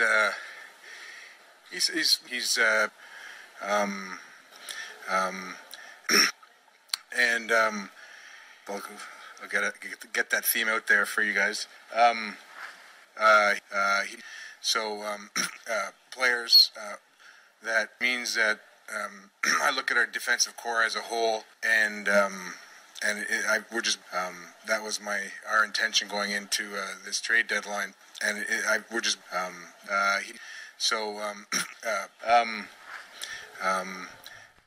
Whoa. Did you edit that a little bit at the end and add some ums? Because I counted 20. There was maybe one point at which I went in and added literally 2 ums. Okay, so there were at about 40 straight seconds of ums in his 2-minute long answer. Today, Junior. Seriously, come on, Chiarelli. And I mean, the guy I think is a Harvard graduate. It's not like he's not used to public speaking. He's done press conferences before. To me, the guy is unsure of himself. Yeah. And I really... he probably doesn't know what happened. He was like, I thought we had a deal, and then something happened, and then we lost out on Vanek. Either he's not aggressive enough, or he's basically giving in to other teams, and other teams are taking advantage of what Chiarelli has to offer them. I don't know if teams even enjoy dealing with Peter Chiarelli at this point, because he hasn't been able to get done the big deals that he's been trying to get done. Talk about a big deal last year, Jerome McGinley. Couldn't get it done. Come on, man. Get your head on straight and get the deal done. It's funny that Mark Barkowski has been in both of these deals, too. Yeah, Barkowski should keep his bags packed. Yeah. Seriously. And I get... I get the whole thought for the players that, post-trade deadline, it's a good time of year. You're not worried about getting moved anywhere. You don't have to uproot your family to another city or state. But, I mean, in the NHL, almost every team makes a move to strengthen themselves at the deadline if they believe that they are a cup contender. So if the Bruins really feel as though they're right there is no reason for them to not go out and find the player that can put them over the hump and maybe make the difference between getting to the Eastern Conference Finals to play against the Penguins and getting to the Stanley Cup to play against the team out west. And I felt like Chiarelli was just threw in the white flag and surrendered and said, you know what? I'm fine with getting Mazzaros from Philadelphia. Even though he's been a healthy scratch for 25 games. Yeah. What I picture Chiarelli doing during the trade deadline, he'll call up the Islanders. Hi, Garth Snow. It's Peter Chiarelli here. I'd like to make a trade for Mr. Andrew McDonald. Garth Snow says, I'll call you right back, Peter. Oh, okay. He hangs up the phone, and then nobody calls him back. This is what happens to Chiarelli. How do you, last season... Put the pedal to the metal. Last season was ridiculous, the fact that he couldn't acquire Jerome McGinley. Yeah, because that trade was in place that night. He hid behind the player and said, hey, Iginla chose the Penguins. But guess what? Iginla doesn't choose his fate. This isn't the NBA where players can decide where they're going to wind up. That's not how it works in the NHL. The owners decide. So, I mean... They can't host an ESPN special for 1 hour and announce it at the last second. Right. Yeah, they don't have a no-trade clause. You're not allowed to have no trade. There are no trade clauses, but I believe Iginla was willing to move to either Pittsburgh or the Bruins. And whatever Calgary was going to get in return, as long as it was a solid return for Iginla, the Bruins had him. Instead, they go to their direct competitor in the Eastern Conference. They had it in place, though, like the night before. It was like a set deal, and then it, like... But it's the same thing that they've said about Edler. That's what I mean. Like, and also Andrew McDonald, there was a story last week about how the Islanders traded McDonald to the Flyers after Chiarelli was on the phone with Garth Snow, and he said, "Oh, well, Garth Snow never gave me a call back." Who cares? Get on the phone. Call him. I picture Chiarelli sitting there at his phone waiting for things to happen. You know, exactly, twiddling his thumbs. I hope this phone rings and I get a player today. No, that's not how it works, Peter. You got to go out and you got to get the guy you want to get you over the hump. Yep. But with the Iginla story, the trade that the Bruins would have traded, Calgary would have acquired a bunch of talent. So the Bruins, hindsight's 2020. So the Bruins actually lucked out because they didn't give anybody up. Sure, and we wound up beating the Penguins in 4 games, and we get Iginla in the offseason. So yeah, I agree. It worked out in the end. But there's got to be a concern with this the organization at the trade deadline. Because we've now seen it. They've either, the Cup year, they go out, they get Thomas Caberlet. Hey, they thought that was the guy that could put them over the hump. Yeah. Didn't turn out to be. No. But they went out and they got the guy. Since they've won the Cup, they haven't. Yeah. And they haven't succeed to What do you get... think about Corey Potter, who they got off waivers? Who is Corey Potter? I don't know. Corey Exactly. Harry Potter's brother? No, Corey Potter. Listen, I think I remember Potter coming up when he was first coming into the league with Edmonton. He was maybe a second-round pick. He was relatively a high-level prospect. He obviously doesn't play much now. I think he's played in 16 games this season for the Oilers. Really, all that they acquired, and they got Andre Mazzaros from the Flyers for a third-round pick. These are compensation trades. Consolation. Exactly. Consolation prizes. And it's nothing compared to if you could have had Alex Edler. You need to go and get that done. I don't care if the Canucks are saying, well, listen, we're really hoping we can get rid of Kessler. If we can do that, then we'll come back to you and we'll get rid of Edler. But take a little control, Chiarelli. Say, hey, hold on a minute. We don't want this out of our control, so we're waiting for you to call us back. We'll give you an extra second-round draft pick. Maybe we'll throw in Ryan Spooner instead of Matt Bartkowski if they want the offense, if they're looking for D. You can make things happen. It's the NHL trade deadline. Players always move. But to defend Mazzaros actually has 17 points compared to Edler this season, who has 16. Sure, but see, what we were looking for... Mazzaros has only played, like, he's had 25 healthy scratches this year. Yeah, he has more points than Edler this season. Well, did you just hear what I said? Yeah, statistician? but I'm just saying that he hasn't really been playing. He has 17 minutes ice time compared to Edler's 20. You weren't looking for an offensive defenseman at this trade deadline, though. You were we were looking for a defender, not an offensive guy. So. You were looking for a Seidenberg type, exactly. And Seidenberg at the end of an 82-game regular season, you're lucky if the guy has 5 assists, exactly, let alone any goals. It's better to have a defensive guy than someone who can put up points because we have a bunch of those guys. Is Edler a first string defenseman? No, he's a 3. He's a 3 or 4. It depends on what team. If you put him on the Bruins, he could absolutely pair with Chara, which would make him a top 2 defenseman. But he's probably, if you look at the NHL, he's definitely a top 4. Yeah. And the other thing about Mazzaros is he's lefty. He's a lefty, so lefties are fun and rare as a defenseman. It'll be Torrey Krug and Matt Bartkowski on the Bruins. Right. It'll be interesting for that reason to see where he winds up because you got Chara, who's also a left shot. Yeah. And, generally you don't want to put 2 left shots on the same defensive pairing together. It's crazy. Because you can't take the slap shot from the off wing. So I really think that the Bruins swung and missed. I do think they took a swing, and I think that they missed badly. And I think that Peter Chiarelli is at fault. I don't think that people are blaming him nearly enough for his lack of ability to execute at the trade deadline.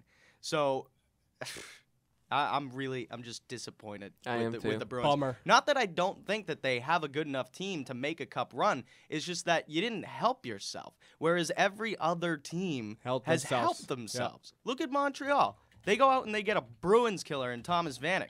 The guy puts up a point a game against the Bruins. I really hope they don't meet up in the playoffs now. They are likely to, and that's the problem. With the new playoff format, you've got the divisional series first. You are likely to play against the Toronto Maple Leafs, the Montreal Canadiens, or the Tampa Bay Lightning. And of those three, Toronto made no moves. They didn't really get better or worse. Tampa Bay may have gotten worse because they got rid of Martin St. Louis and took Ryan Callahan, which not a bad prize for St. Louis, but nowhere near the offensive production of a St. Louis. Oh, yeah. And Thomas Vanek has 30 goals and 31 assists in his career against the Bruins. Yeah, he kills the Bruins. It's a Bruin killer. He destroys them. And it's really Montreal, they're thinking the right way. We needed an impact player at the trade deadline, and we know that the road to the Stanley Cup, if we want to get there, is going to go through the Bruins. Who do we get to beat the Bruins? The Penguins got a couple guys too, right? The Penguins got some depth guys. They got Marcel Gottsch and Lee Stepniak, which is from Buffalo, right?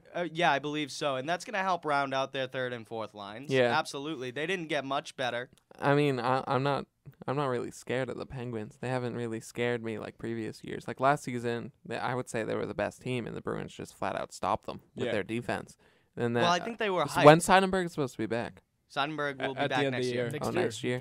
Yeah, he's not back for the whole playoffs, and that's why it was really an issue to go out and get someone. And maybe you ran out of time. That's what it sounded like. Chiarelli wanted to blame it on. We didn't have the time. Guess what, Chiarelli? You had weeks prior to this. Bogus. Seidenberg was injured in, I think, December. You knew you needed the defenseman. You knew he was out for the whole season. Why didn't you get something done earlier if it was going to be this much trouble at the trade deadline? Quick note on Mazzaros. He actually played with Char alongside in the past 3 Olympic Games. And actually played for the Ottawa Senators along Char, too, with Chiarelli in office as an assistant general manager in 2005. There is some familiarity, and he's a good character player, I think. I'm not sure if he fits into the depth. He's probably the number 7 defenseman on this team. Exactly. I love how that entire segment was just Dave going on an epic rant about how Peter Chiarelli should have been more responsible at the trade deadline. I've been holding this in for a couple days now. Is Coors Light a sponsor? Because I think Dave was venting. Yes. We can Don't say that. You never know. You never know. Yeah. Well, I mean, that's a good word for them. That's basically you were just venting. I could tell you were very frustrated. Yeah, pent up anger. I was aggravated. Well, we can unleash some of that pent up anger with That's BS, which is coming up right after this break. Don't go anywhere. I'm Kyle Montgomery with NFL Network Now on the Westwood One Radio Network. Big news from down on the Bayou. NFL media insider Ian Rappaport reporting that the Saints are parting ways with running back Darren Sproles. But that's not all. The Saints have terminated the contract of Lance Moore as well. The receiver spent 9 seasons with New Orleans. Rappaport also reporting that quarterback Chad Henne has agreed to a 2-year deal worth $8 million. $4.5 of that is guaranteed to stay in Jacksonville. Rappaport also reporting that quarterback Matt Castle has re-signed with the Vikings. It's a 2-year deal worth $10 million for the 31-year-old signal caller. In other news, the Cardinals have signed tight end John Carlson to a 2-year deal. With the NFL draft a little more than 2 months away, a star-studded class will headline our focus on Path to the Draft, which premieres Thursday, March 13th, only on NFL Network. This has been NFL Network Now on the Westwood One Radio Network. Progressive presents Flo's newest smash hit. The Name Your Price tool gives you lots of coverage options. The Name Your Price tool. You give us a budget and we'll show you a range of coverage options. But we can't go over all the dessert options. Your server will be back in just a second and he'll explain. The Name Your Price tool, only from Progressive. Visit Progressive.com today. Progressive Casualty Insurance Company and Affiliates. Price and coverage match limited by state law. Want to hang out with a TV star? Well, now you can. Just take home the free Napa can of know-how from our TV commercials. It's free with any $25 purchase. And lucky for you, it doesn't talk all the time like the one on TV. But it doubles as a coin bank, and it comes with a free microfiber detailing cloth. So come to Napa today and get your free can of know-how. Napa know-how. Just watch out for paparazzi on your way home. They're relentless. At participating Napa Auto Parts stores while supplies last. Offer expires 3/31/14. An ESPN Radio Extra Point with Colin Cowherd. When somebody comes out in sports and they say something profound or semi-controversial, I love that. I try never to criticize them because I get shows out of that.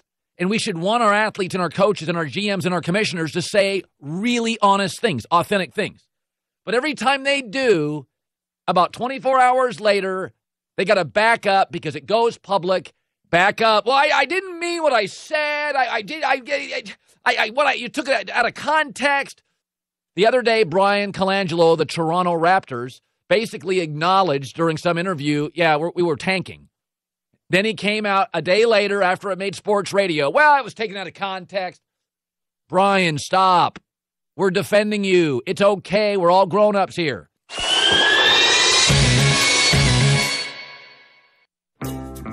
Walgreens knows that Medicare prescription drug plan users feel good at the corner of picking up prescriptions and saving some money. Now we want to help you save even more. Just switch and save. This year at Walgreens, Medicare Part D customers could save with copays as low as $0 on select Part D plans. Stop in today and we'll do the rest. Walgreens, at the corner of happy and healthy.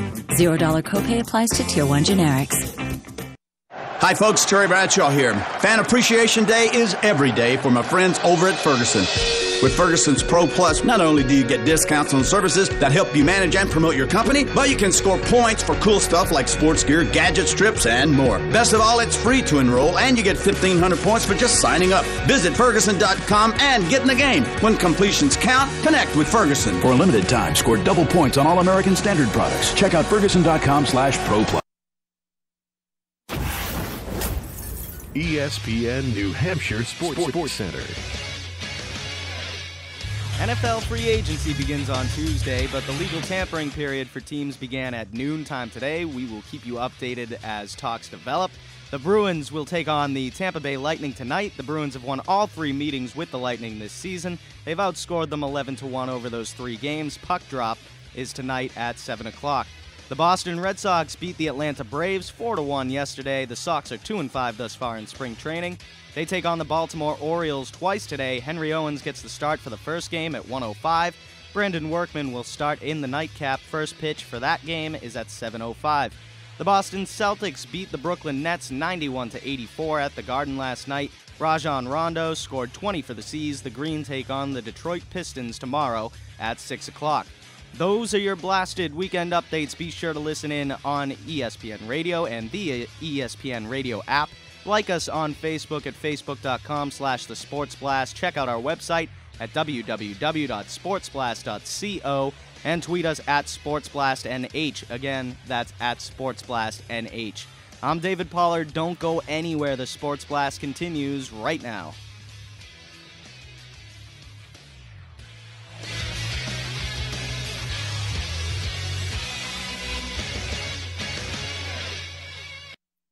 It's time for That's BS. You better check yourself before you wreck yourself. Only on ESPN New Hampshire. I don't believe you. He's a liar. He's lying to us, man. And ESPNNewHampshire.com.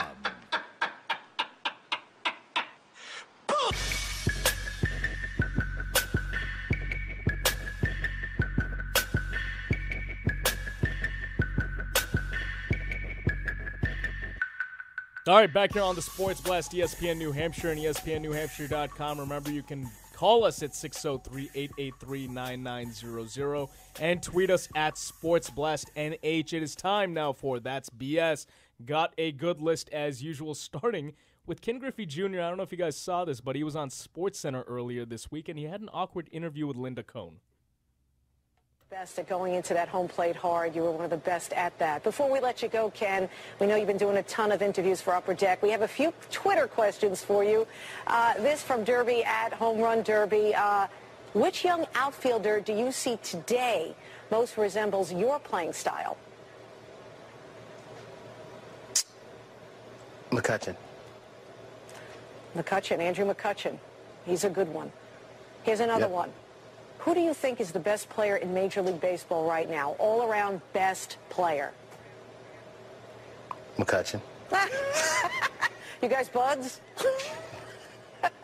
And looking back on your career, Ken Griffey Jr., what do you think will be remembered for far above all else? Smile. That's a good thing. I'm going to let you go with that. That smile. All right. Ken Griffey Jr., thanks for joining us on SportsCenter. Good luck the rest of the way in everything you do. Thank you. All right, you take it easy. McCatchin. Well, his response is McCatchin. Smile. Wait for it. Wait for it. Smile. I know. also like a lot of thought for no answer whatsoever. I also like where he's saying, yeah, you have a nice day. Like, at the very end, just no energy. And That was the most he said. Yeah, and we actually cut out the beginning part of the interview because it was so long, and not like he was saying anything. He just had awkward long pauses and just said one word monotonously. Well, but and he was asked, who's your favorite player? He's like, my dad. And then she was like, other than your dad? He's like, nope, that was it. Yeah, just him. And if you saw the interview, you could just tell like the awkwardness of Ken Griffey Jr. was just unsatisfied and was disinterested by the start. Clearly didn't want to be there. No. Clearly did not want to be there, would rather be sounded anywhere like it. else. But if you sign a sponsorship agreement that you Well, are going to be I want to know why he endorsing- was even at this interview. Well, Like, I mean, what because he was so probably important? he was contractually obligated, I'm sure, because he's endorsing Upper Deck, right? But if you're doing that, you got to show up, and if you're going to be the spokesman or whatever he's doing, you can't show up like that. Come on, Ken Griffey Jr., you're better than that. And Linda Cohn was actually a beat writer for the Seattle Mariners, and she was like, yeah, so I covered this guy for years, and like he wasn't even like interacting with her. He just didn't give a crap. No, he didn't care at all about the interview. It probably didn't care much about whatever it was they were doing there.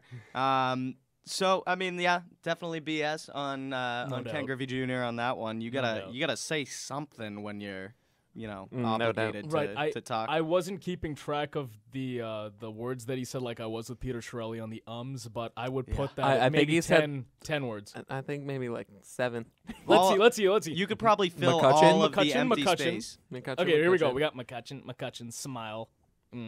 You have a good day. You have a good day. 7. Yeah. 8. No. You've got all right. Take it easy. You know what? It would sound a lot better if you just put some of Chiarelli's ums in the awkward silence before he answered. Yeah, we should have done that. So the second one, I saw this highlight on ESPN and it was hilarious. Okay. The Hawaii UC Santa Barbara fan incident. It was ridiculous. A fan ran onto the court after the Hawaii coach Gib Arnold was called for a technical, and then like legal action is being taken against the fan. But like he ran onto the court, no security guard stopped him, and no security guard got him until he was back in his seat.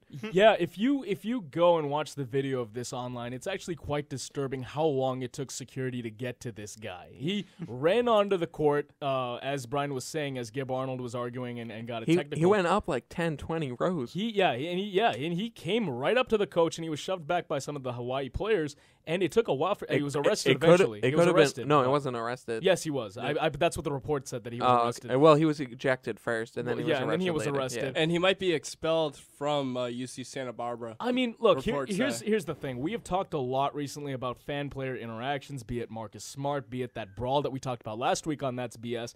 I mean, this is really happening far too often, and it's becoming a question of security. Well, it should have been the NCAA who took precautionary measures, because UC Santa Barbara can't afford security that much.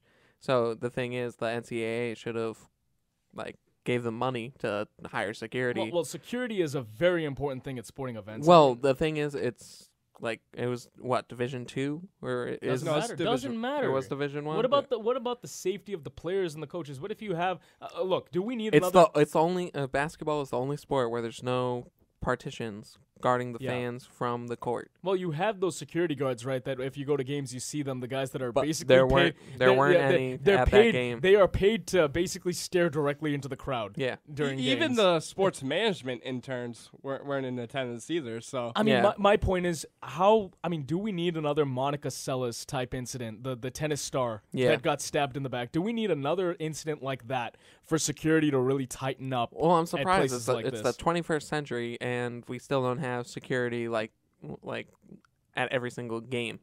Even at high school games, there's police officers there. The point is, anytime you have a public gathering like that where there are obviously going to be some hostile feelings on both sides, like a sporting event, you need security, period. Yeah, and Hawaii's head coach actually talked to ESPNU after the game, and he said he was not happy after the game, talking, and along the lines, he said maybe a coach can go up to the stands and confront a fan. Maybe that's legal, but a fan can come onto the floor and run into a coach. I have to learn the rules because I guess it's okay to run onto the floor, but can't yell at a referee. And he's actually referring to he got a technical foul before that. So he wanted a technical foul. Well, I mean, the referees can't issue that guy a technical. They can. He rushed on. I mean, they can't issue. It's Santa Barbara's fan. Yeah, but they can't issue him a legitimate technical foul.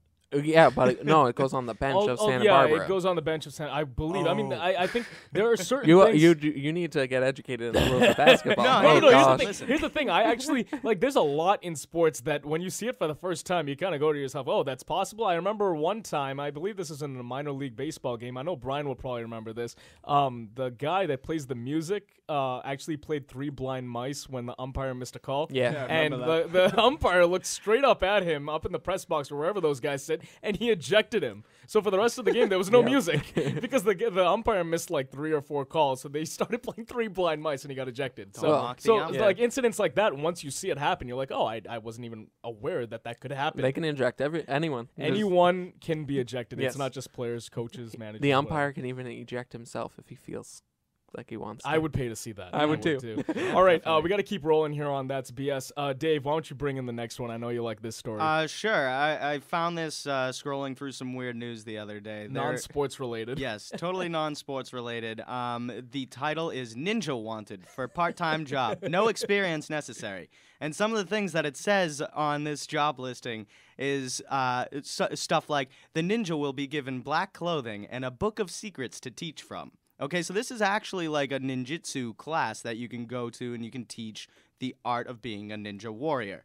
It says the ideal candidate is someone who likes both ninjas and children. All right, that offers a wide. The company actually offers a wide range of cultural classes elementary for children school and adults. aged students too. That's kind of a weird post. What do they mean by like children? Well, because you have to work with children and it's older a people. It's a school. So, but I mean, they are asking for a part-time ninja.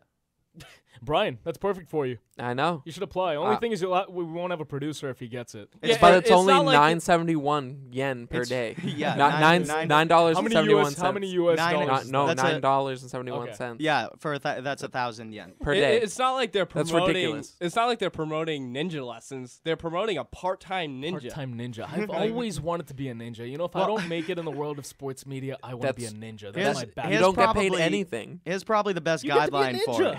You get to be a ninja. All right, it says it's no problem if you can't do acrobatics and martial arts because you will not be teaching acrobatics and martial arts. Okay. You'll be teaching. What are you teaching? The secrets of the ninja. The secrets. The ninja way. My question, Dave. Focusing your chi. My question.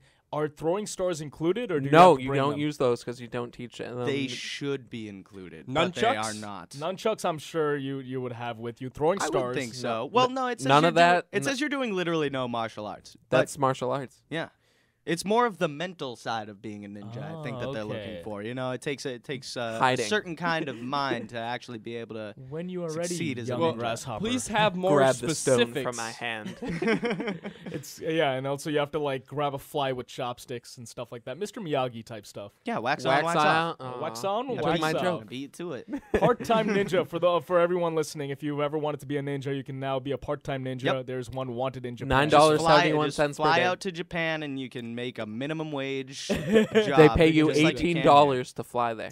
And for the record, not BS, because that is just so cool. I would want to be a ninja. Oh, yeah, that was just thrown in here so we had somewhere to put it. We needed to bring it up. All right, next item on That's BS. Marty St. Louis got traded to the New York Rangers for Ryan Callahan. Now, this was not really confirmed or anything. It's sort of speculation, but the feeling was that Marty St. Louis kind of was down Steve Yzerman's throat. Steve Yzerman, the owner of the Tampa Bay Lightning, also was the person in charge of selecting players for Team Canada. Marty St. Louis did not get chosen until they were certain Steven Stamkos could not play for Team Canada, and St. Louis, when he got there, didn't get any ice time. Crybaby. Big time crybaby. If that is truly the reason that Marty St. Louis could not stay with the Tampa Bay Lightning after being there his whole career, this is the captain of the Tampa Bay Lightning and a guy that many people around the league respect, but he wasn't willing to continue playing for Steve Yzerman because he didn't get picked for the Olympic team, which won a gold medal, which basically ensures that Steve Eisman did the right job and a really good job at selecting Team Canada. So Marty St. Louis has nothing to complain about. Should have stayed with the Tampa Bay Lightning. Steven Stamkos is coming back now. They're in a playoff spot. That team's going to need his help. Kind of just abandoned ship. Yeah, the outcome benefited Team Canada, and that's what the Rangers. He should look. Yeah, but that Team Canada won gold. Oh, that's the part exactly. that you should look at. Yeah, they did not need Marty St. Louis on that team in order to win. Steve Eisman knew it, and Marty St. Louis doesn't like it. Do you think Bobby Ryan was unsatisfied on making Team USA? Totally, but I think so. I don't think that if he played for Dan Bilesma that he would have had anything to say about it. BS. Right. BS. Total BS. All right, very quickly before the break, last item on That's BS, Brian. The Jonathan Martin recently tweeted, never be embarrassed of who you are unless you're Justin Bieber. Why Jonathan does Martin? everyone bring Justin Bieber into He later everything? he later added, don't get it twisted. Biebs is one of the most talented artists out there. He just makes some questionable decisions. Why does everyone bring Justin Bieber into everything? And why is Jonathan Martin picking on people? Hypocrite. That's a form of bullying. Cyberbullying. Seriously. He's bullying Justin Bieber. And he's I don't like think you can he's like bully a 12 years celebrity. old still, isn't he, Justin Bieber? No, he's like 20. He's like 12. He's, he just Him and I have Selena no idea. Gomez Look at get his it on like face. Donkey Kong. Oh my god. Well, first of all, I don't think they're together anymore. Yeah, but they still are. Selena They were Gomez spotted got together. checked into like a Bieber rehab. Yeah, Bieber rehab. Seriously though, why does how many times on this show have we talked about Justin Bieber? Over Too like many. Way too many times. Oh, it's Every ridiculous, show there's yeah. always one Bieber reference. Why do we have to keep talking about Justin Bieber? I wish we didn't. We could just obviously not bring up the fact that Jonathan Martin. But talked about it, but this has to be discussed. No, Come exactly. on, like, I mean, Jonathan Martin. First of all, okay, fine, forget the Bieber thing. Yeah. This is I mean, I don't know if it's necessarily bullying, but really, Jonathan Martin, after being ostracized by your own team, and again, like I feel bad for you, but this is really the first. I don't know if he's been tweeting since, but this is the first notable tweet that you're gonna send. That always be proud of who you are, unless you're Justin Bieber. Like, that's a pretty strong statement. We talked about Richie Incognito, hitting, using a bat to, taking bust a bat to his own car. Yeah, bust his Ferrari, and he always looks for a positive outcome. Well, Jonathan Martin, after his comments, tries to say that Biebs most talented artist. Oh yeah, like Come by on. the way, Come on. what I said it might have been mean, but let me just take that back and backpedal a little bit and then Step say in something your own different. mud, Like, man. come Just on. Unnecessary. Anyways, that's BS. Up against another break here. We'll be talking more Bruins right after this quick break. Don't go anywhere. What is Healthy Care? For those individuals without insurance or with high deductibles, Healthy Care is your new model for primary care insurance. If you want immediate access to medical care, then Healthy Care is for you. If you're unhappy with the high cost of health insurance, then Healthy Care is the answer. No copays, no insurance billing. You will have your own doctor and the flexibility over your level of coverage. If you're interested in changing the way you're insured, stop by the Executive Health and Sports Center in Manchester. Call 603-232-3662 or log on to healthycarenh.com. Healthy Care. Better care for less. Melanoma cancer will take the lives of thousands over the course of 2014. Greg and Kathy Early have had their own personal struggles with this deadly disease, and together they founded Team Early in 2007. Since their inception, they have ran in countless fundraisers and charity events to raise awareness of melanoma, while raising tens of thousands of dollars in the process. This Sunday, they will host the third annual 5K Leprechaun Leap road race on Main Street in Nashua. If you would like to take part in this inspiring event alongside with Team Early, log on to teamearly.org for more information on this and other events.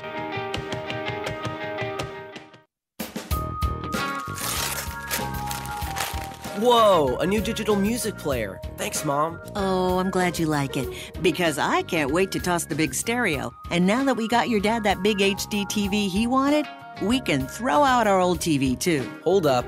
You can't just throw out electronics. Really? They need to be recycled or donated. And how would we do that? It's so easy, Mom. Today, recycling electronics is just as easy as buying them. GreenerGadgets.org has all the info. We just enter our zip code to find a certified recycling center nearby. There are thousands of them, and new ones are being added all the time. Some of our local stores are even certified recycling locations. I like that. Did you know that some of the stuff in our old electronics could be used to make new products and conserve natural resources? Well, okay then. Let's gather them up. What was that website again? GreenerGadgets.org. We just enter our zip code and go. In the last decade, more than 400,000 people died on America's roadways. That's one person every 13 minutes. Roadway deaths strike the young or old at any time of the year, at any hour of the day or night. And it doesn't matter whether you drive a car on a highway, ride a motorcycle or bicycle on a country road, or simply take a walk near traffic. Everyone is at risk.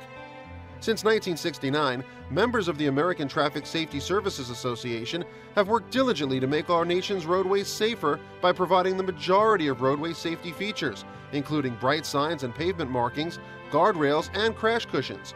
These are just some of the roadway devices that save thousands of lives each day.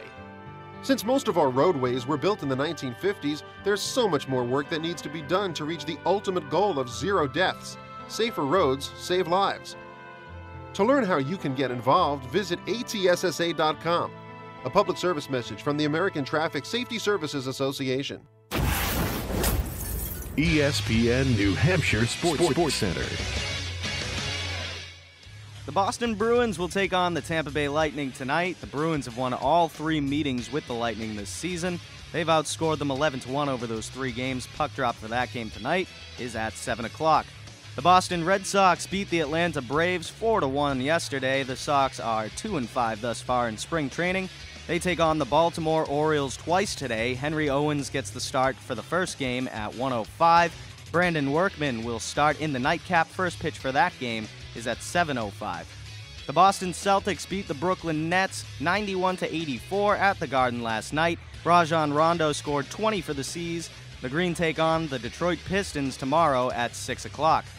Those are your blasted weekend updates. Be sure to listen in on ESPN Radio and the ESPN Radio app. Like us on Facebook at facebook.com/thesportsblast.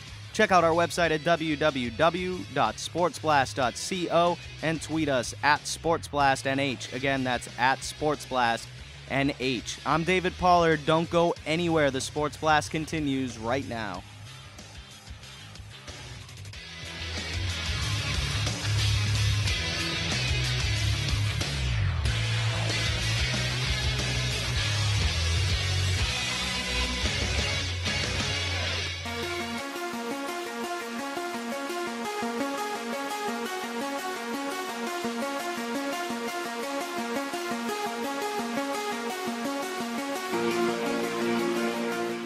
Welcome back. It is the Sports Blast here on ESPN New Hampshire and ESPNNewHampshire.com. As Dave just said, you can tweet us at SportsBlastNH. You can also check out our Facebook at Facebook.com/TheSportsBlast. Jumping back into some Bruins talk here, guys. Home stretch for the Bees. Yes. About, what, 22 games? 20 I think it's 20. I think they've played 62, which leaves them with 20. And I believe so. Closing on the Penguins, not that far behind them in the standings for the Eastern Conference, but the home stretch is always the best, regardless of what sport you're talking about. Playoffs not too far away. Really got to step it up, as we were talking about in the previous segment, but they're not in a bad spot at all as it stands right now. No, they're only 3 points behind the Penguins right now. So. Yep, and you know what? They're in a pretty good spot considering at this time of year, most teams are fighting for their lives just to get into the playoffs. They kind of have a comfortable lead there and at the top of the Atlantic Division. Yeah, they're 8 points up on Tampa. On Tampa. Oh, they're 12 points up on Tampa. Well, there you go. Is that the next best team in the Atlantic there? Can you tell? Let me look at it right now. And no, Montreal's the second Stamkos best. Back. Yeah, Stamkos is coming back for Tampa Bay. Montreal is the second best in the Atlantic. And Toronto. How many points do the Bruins have on Montreal? 8. Okay, so that's a nice cushion with 20 games left. They should not be losing 8 points to the Canadiens over the course of the next month. They'll probably wind up getting that second spot in the Eastern Conference. The Penguins will likely get first place. And it's most likely that they're going to wind up playing against I would say I think if the season ended today, they'd play against Tampa Bay. I think that Montreal would be a great series to watch, but I don't want Montreal. It's a different format this year, right? It's the divisional series, so you play within your division first, which means really right now they could end up getting Tampa, Montreal. Well, they won't Toronto. get Montreal because Montreal is second, right? Yeah, if it ended today, they'd have Tampa Bay. But those are the teams that they're most likely to go up against. Right now, it seems like they're pretty much so on it'd be course to play Montreal Tampa versus Bay. Toronto. Yeah, which would be an excellent series to watch. That'd be a really fast-paced series to watch. I would watch as well. that all day. So, we've been talking about the Bruins lately, and we're wondering what are their chances, basically. So I'm posing the question to you guys. Who's your favorite in the NHL to come out of the Eastern Conference this year? I think he's still. I mean, I'm gonna stick with the Penguins right now. I like the way the Bruins are playing, but again, they're very streaky. So right now the Penguins are leading the Eastern Conference. I'm gonna stick with them. I'm going with Toronto. I feel like they're like the hidden gem in the Eastern Conference right now. I'm going with the Bruins. I feel like the Penguins have no goaltending with Fleury in net. He falls on his ass every time he plays a tough opponent. Fleury's a beast. Yeah, I like Marc-Andre Fleury. He's okay. He's okay. I mean, he struggled in the playoffs last year, right? They had Vaucoun in net. Imploded Thomas against the Vaucoun. Islanders. Vaucoun is where now? He's I don't know. Actually, he's not still in Pittsburgh. So he may be done. He was an older goaltender. He could be done. Yeah. But I mean, Marc-Andre Fleury, he did prove when the Penguins went to the Stanley Cup back-to-back years, and they won one against Detroit. But what have you that done he for can me do lately? Exactly. And Fleury has kind of proven that in the big game, you kind of, you can't deal with that. That's the smartest thing I've ever heard anyone say about anything. Dave is a very smart guy. We all know that. Talk about the trade deadline. Penguins didn't really make any decent moves either. It's just Montreal with Thomas Vanek. Yeah. More depth moves there for the Penguins. And Penguins have extreme depth. Yeah, I mean, you got Sid the Kid, you've got Evgeny Malkin. So that's a very deep team. Yeah, Kunitz. So they've got goal scoring right up the yazoo. Just like the what Bruins. up the wazoo? Just like the Bruins. Yeah, and I think it comes true. down to goaltending. Rask over Fleury. As it usually does in the playoffs, it comes down to defense and goaltending, and the Bruins do have that over the Penguins, I think. And it showed last year when they swept them right out of the Eastern Conference Finals. So I think in the East, it definitely comes down to those two teams again. I think the Bruins are coming out of the East. I think they beat the Penguins in every team they play against in a playoff series until they meet the West. I say it's the LA Kings in the West. Oh, well, I think you it's like Jonathan not Quick? We're almost Not there. yet. We're almost there. But I like what you just said for the dark horse coming out of the East. Oh, yeah, Brian. that's what I was thinking. Yeah, the Maple that's what I Leafs would meant, be yeah. my dark horse coming out of the East because as good as they were last year and as much as they now have more experience because of the postseason last year, they didn't do anything either to make themselves better. They don't have strong do they defensemen. need to? Yes. They needed defensemen more badly than the Bruins needed defensemen. I'm going. I couldn't think of the right way. Worse. For the dark horse. Wow. I'm going Montreal. Yes. Not only due to Vanek. Don't get me wrong.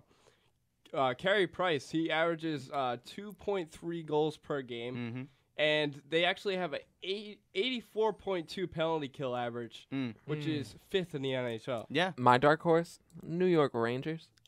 Ooh, and they just got Marty St. Louis. I'm from my dark horse. I guess I'm gonna agree with Mark. I like the Habs. They just improved with Vanek. We were talking about how he's a Bruins killer, and I have a feeling that the Habs are gonna be the dark horse in the East. But I guess we're gonna move on to the Western Conference now in terms of who's gonna come out of there. But I think it's got to be the Blues. The West is tough. I go with the Blues as well, especially because going they with the just Ducks. got Ryan Miller.